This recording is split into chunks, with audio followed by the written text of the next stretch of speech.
Just open up to the fact that tons of you have questions. For me to guess about what you wished I would talk about would be inappropriate and really difficult. So what my hope is that you guys can feel free to ask me those questions, challenging questions.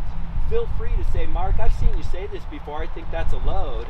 Why do you say that?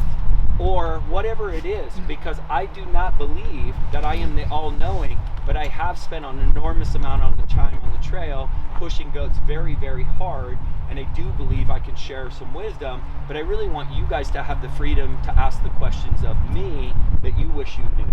So this is pretty early in the equation. I'm going to open it up, and what's going to happen is we're going to have some interesting rabbit holes that we go down. So I just kind of open it up to you guys and ask you if you have questions. Yeah. I'm really new at this, but I have yet to see anybody talk about any videos about the fitness of the handler. And I was just wondering, when they say the best training for what you want to do is to just do it, but that's, that's only part of it. So, what would you say, because you're obviously fit, where does that person need to be in their own sort of fitness so they can get the most out of their goats? So that's a super interesting question. So I spent a fair amount of my adult life as a competitive nationally ranked athlete and trained to hunt and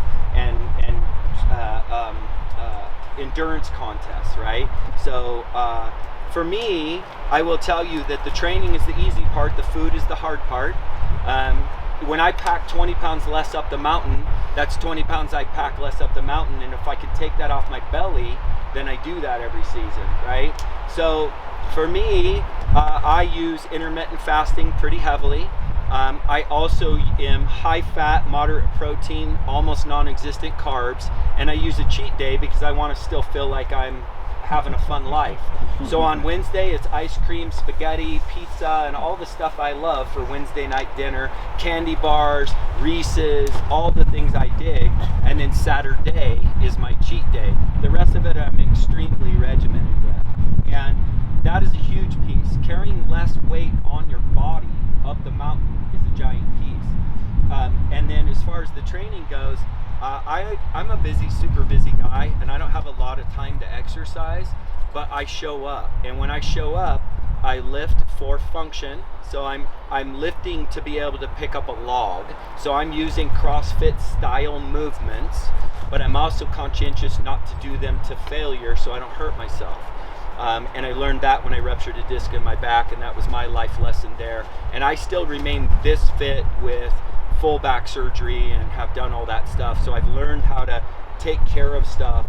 And as I get older, I used to be able to do 5 days of fitness and 2 days of recovery. Now I do 3 to 4 days of fitness and 3 to 4 days of recovery.